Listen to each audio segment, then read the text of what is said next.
We've got Tracy in Lubbock. You're on the air with Matt, John, and Hector. Hi, Matt, John, and Hector. How you guys been? Hi, Tracy. Pretty good. It said you had a question for us today.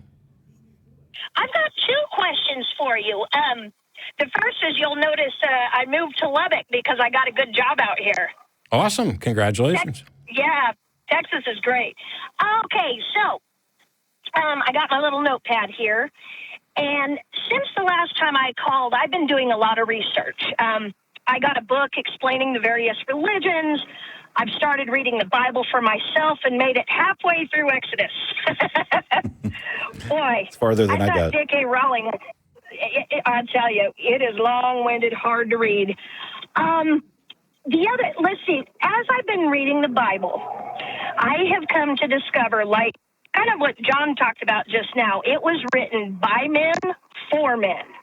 Sure. And Hector he is so right about the alpha God concept, not to mention all the atrocities in there. And I'm not saying that's all thanks to men, but okay, so let me move on. It is. Yeah. Well, it kind of is. Let's just be real. I got into a discussion yesterday. Somebody, we're January 26th, and they were citing that there have been 29 mass shootings in the first 26 days of 2019, and they're defining mass shooting in a particular way where there are, I think it's 4 or more victims or 5 or more victims. It doesn't matter. It's all too much, even if the stats are wrong. But you can go on and look at the police reports for all of them. How many of those 29 was the shooter a woman? Probably 0%. I agree. Yeah. Probably 0%.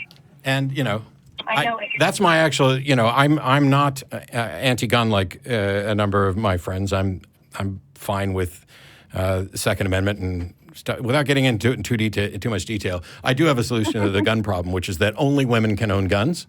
And once you do that, now all of a sudden, in heteronormative relationships, there's a lot less incentive for guys to be abusive or cheat or whatever because she's packing. Yeah. I would entrust women to that task. Yeah. Anyway, go ahead with your question. I'm sorry, Tracy. Go ahead. Oh, that's fine. I love to hear you guys talk. Okay. That being said, here's where I'm going to go out on a limb, and I hope I don't sound like a nut job. What if the Bible, I heard somebody laugh. What if the Bible is an inaccurate portrayal of God? Like, okay, what if he actually does exist and he's a really cool guy? Okay, so you mean like the God of some other religion? I mean, because that's what every other religion, any religion that doesn't adhere to the Bible that has a God is basically that scenario you're describing. Oh, yeah, the Bible's flawed, but there is a God, and, we know him. And there's the possibility that the Bible's flawed and there's a God that nobody knows about. Mm-hmm. Well, I didn't realize that, actually. Like I said, I think I mentioned I bought a book about various religions. I've only gotten through the first chapter. But my thing is, the fact that so many people have written about a God all throughout the ages, it makes me think, hey, maybe there's something to this. Maybe there is. Maybe there is a God. There is something to it. What is there to it? I think when you look at evolutionary psychology, one of the things that tells you that it might be, at least in part genetically arrived at, whatever trait you're looking at, is that it arises independently across cultures that had no contact with one another. So, having a God serves social purposes. There's research looking at, God's God concepts helping societies to treat one another better, because if this God is always watching, you're gonna behave yourself. It helps people form war parties and attack the rival tribe. That has an advantage, at least evolutionarily. So, but just look at what's the one thing all of them have in common? People trying to explain things, people trying to influence others, people trying to justify things that perhaps they can't justify. It's completely unsurprising to me. People are like, oh, well, but all these gods are kind of similar. Well, if you're trying to answer a question, you're going to come up with similar answers. And if you come up with completely dissimilar answers, those are never going to stick. They're not going to become popular. If you ask, why is the sky blue? And your first answer is that, well, there are these fairies that go up and paint the ceiling every night. and other people come up with much more plausible explanations, your fairy explanation is not going to be that popular. But it's not surprising that in trying to answer a question, you come up with something which is sufficient to answer the question. The issue becomes, is it necessary and sufficient? Have we come across the right answer rather than one of many plausibles? Yeah. And forgive me, I may have misunderstood that. Do you think that's what I'm doing? Am I grasping at straws here? No, I think you're learning and researching and asking questions, and the more you do of that, the more, hopefully, your positions will solidify on something that is reasonable. Because when you say, and I kind of sidetracked this, but when you say, what if the Bible's false and yet there is still a God? Then my reaction to that is immediately, okay, when is it time to believe that there is a God? As soon as there's evidence, not just because, the Bible could be false and maybe there's a God. The time to believe that there is a God is when there's sufficient evidence to warrant belief. And so the Bible could be false, the Quran could be false, the Bhagavad Gita could be false. You just run through all of them, and then you're left with, okay, well, what's left? This is, at least in part, the process that I went through, which is when I realized I couldn't be a Christian, it became, what kind of God might there be? Rather than going through and exploring each religion individually, I took it back to a more philosophical level in the hopes that by answering the question about what kind of God might exist, it would direct my search towards whether any of the other religions were right. Yeah. Well, it's funny you say that was your process, because my sister is convinced that I'm slowly becoming an atheist. I said, don't say that, don't say that. It's funny because I feel like, as much as this scares me to say, guys, I feel like I might be, but I'm not ready to let go of, I've discussed this on past shows, I don't want to think that I'm never going to see my grandpa or my fiance again. That hurts. Yeah. Yeah. It completely sucks. I get it, but I'd like to not think, I'd like to believe that I'm going to be a billionaire next year, but I'm not. And so the fact that something is comforting is independent of whether it's true, and the fact that you might desire to believe something is independent of whether it's true as well. Yeah. It's that fear thing that Hector was talking about. It's powerful. Fear, and it is. Those things are really motivating factors because they're powerful. Oh yeah. Yeah. Well, John, I'm sorry. I hope I'm not interrupting. I can't see you guys. No, not at all. Go ahead. Oh, thank you. Okay, so John, kind of expanding on that, I watched a video by the Thinking Atheist. And is it okay if I say what the video is? Of course. Sure. Seth's only my best friend in the movement. Oh, I love Seth Andrews. Good. Don't get me started on how pretty he is. Okay. He's going to love that. If I had a line open right now, I would conference him in. Would you? Can you? I don't have a line open. Go ahead. Oh, my. Darn it. Okay, anyways. I watched a video called Burn Victims, and it really opened my eyes to the fact that a burning hell likely can't exist because hell doesn't seem to be compatible with a loving God. And anybody who has a fear of hell the way I do should go and watch that video, but be forewarned, it gets more and more graphic as you go. Yes. Yeah. Yeah. Well, can I comment on something you said earlier, which may be a low-hanging fruit for you guys, but like you said, well, what if, forget the idea of hell, because you said, what if God is really a cool guy? What if all this talk of hell or whatever else that God is purported to have done is all false, but God is really a good guy? But what about disease? What about mental illness? What about birth defects? What about starvation and hunger and pain and cancer? What about that? Yeah, basically, not cool, God. We're talking about what about the absence? So this notion that, maybe there is a God and he's cool. Well, let's imagine for a second that I'm God and I'm cool. What would the world be like? It's the book I'm writing is if I were God. And so one of the first things is, would we even be sitting here discussing whether or not there's a God? Because if I'm a God and I'm cool, the first thing I'm going to do is let everybody know, hey, I'm God and I'm cool. And now the argument's over.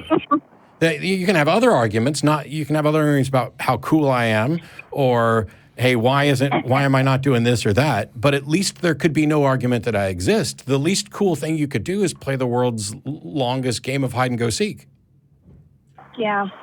Instead, you have a bunch of mental gymnastics about why it's not good to question whether I exist or not.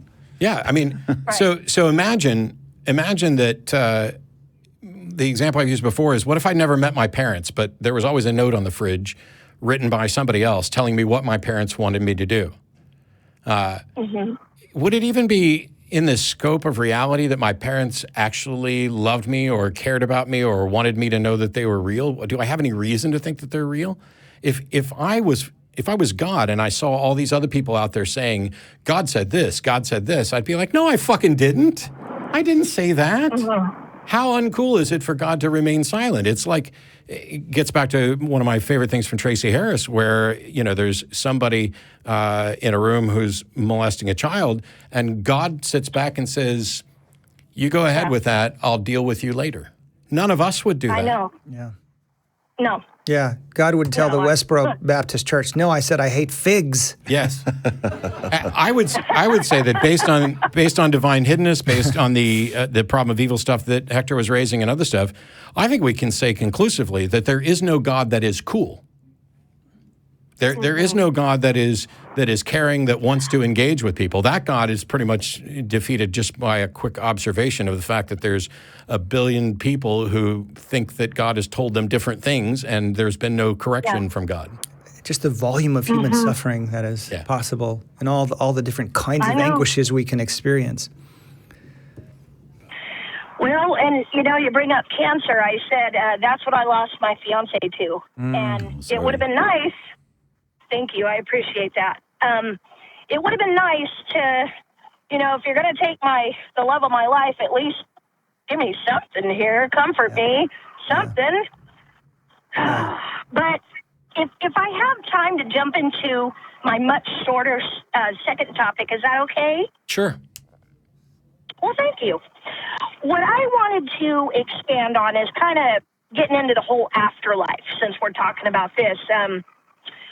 A few years ago, I was actually on a reality TV show, and we went into this abandoned hospital.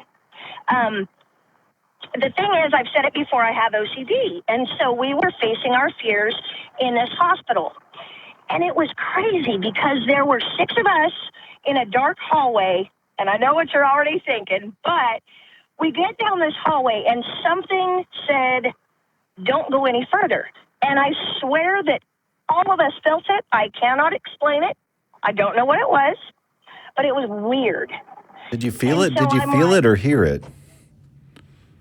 Felt it. It was just a feeling, really creepy. Nothing tapped me on the shoulder, nothing like that. But the fact that all of us felt it, and I remember a guy standing next to me saying, hey, let's turn around. I don't think there's anything good down there. Do you guys think that there's anything to the whole, I don't know if you want to call it ghosts or... Well, I think there's the same thing to it as there is to the gods, and that's humans and human fears. It's not, it's like when you hear about people describing their alien abduction scenario, we've moved on to a point now where pretty much all of them sound roughly the same. We're talking about grays, almond eyes, big head, short, because that's what's entered culture. You go back many years prior to Close Encounters and other things like that, and you have all sorts of monsters, robot monsters, hairy monsters, octopus-type monsters. We narrowed in on something. This is what's entered the cultural zeitgeist. So we have the same thing with regard to horror movies, ghost stories, other stuff. It's not all that surprising that a few people in a strange place might get creeped out around the same time, especially if what happened with the lighting and the wind at that particular point mimicked something that people had seen in a film or had heard about in some other ghost story. How many kids have been young adults have been out parking in a car and making out, and all of a sudden there's a wonder whether or not there's a creepy guy with a hook on his hand getting ready to attack the car. I mean, thoughts like that go through our heads all the time, and so on some occasions it's going to hit us at once. Yeah, some of this may boil down to our neurology. There's this idea called that we have a hyperactive agency detection device. So our brains were really adapted to recognize other other minds, and whether or not, even if they're there, we're always walking around the savannas wondering whether or not the enemy was in wait for us, laying traps, laying ambushes, and just understanding other people. Yeah. And so it's hyperactive in that we see faces in the clouds, we see Jesus figures in toast, we walk in a dark hallway and we sense an entity like if it's another thinking being. So that may be just an output of our brains in that respect. I think people really influence each other too in a group. There's this kind of mob psychology that goes on, and if something happens and you talk about it later, people will be influenced by what other people say they experienced. And so they kind of morph into a single narrative where if you had interviewed them separately, you might not have gotten the same story. Exactly. And it will lie when there's a threat of being the one outsider in the group. I remember one lie that I told very specifically. I was relatively young, probably 11, 12, something like that. And several of my friends and I were laying out on a trampoline looking up at the moon. And being at that age where some of our older friends were starting to experiment with drugs, but we were too young to do this, and you still want to be cool, at some point somebody's like, wow, the moon looks like it's moving. And then all of the rest of us were like, oh, yeah, it is. And we started describing the movement. We basically converged on a story, which I know for me was not true. And that made me wonder if it was true for anybody else. Yeah, yeah. Well, there was even a diagnosis, I think, in past iterations of the DSM, the diagnostic manual we used to diagnose psychiatric conditions, called shared delusional disorder. So people can share delusions in a pathological way, and certainly in religion. And certainly in something as simple as thinking the moon is moving in a way that it's not. I think that ties into what we were talking about earlier with Alpha God, and that is that this is a plausible explanation for how we got these religious ideas. The shared delusion is another plausible explanation for some of them. At no point, or I will try to speak for all of us and willing to be corrected, at no point are any of us saying, yep, this is the explanation. It's definitely a shared delusion, or it's definitely this part of our psychology, or it's this. But when you recognize that these are potential plausible explanations, if you were going back to a call on Talk Heathen earlier where this guy wanted to dip into Bayesian analysis, at a minimum, while I think it's difficult to put probability calculations on various God claims, without doing any calculation, I'd have to say that it'd have to be more plausible that these are human inventions coming out of our psyche than that there is a God, in part because of what we already addressed about if there was a cool God, he would have already explained this. Yeah. Yeah. And often there's a confluence of factors. Often it's not just one or the other. I mean, human psychology is so complex. It's, there's a confluence of factors influencing why we do a certain thing or have a certain love or a certain disdain or a God. Yeah, and going back to the fact that I lied on that trampoline about what I saw with the moon, that doesn't mean the first person was lying. They could have been having some sort of aberrant psychological experience. They could have been on drugs and I didn't know it. So that doesn't explain where the origin of this story does, but it does explain the popularity of the story and how we converge on things. Because, while some of us are a little more comfortable bucking the status quo than others, by and large, humans fit into that. I'd really rather not be ostracized from the bucket I'm in just yet. I'm going to bide my time, and then I will make a run for it. That's huge. Yeah. Well, anyway, guys, I really appreciate it. Yeah, I know you have other callers, so what I'll do is I'll call back another week with some scary stories for you to debunk. Okay. Okay. And before you go to all that effort, the fact that I can't debunk them doesn't mean they're true. Okay, darn it. Okay, yeah, that's cool. Cool. Thanks, Tracy. Bye-bye. Thanks, guys. Bye-bye. Bye, Tracy.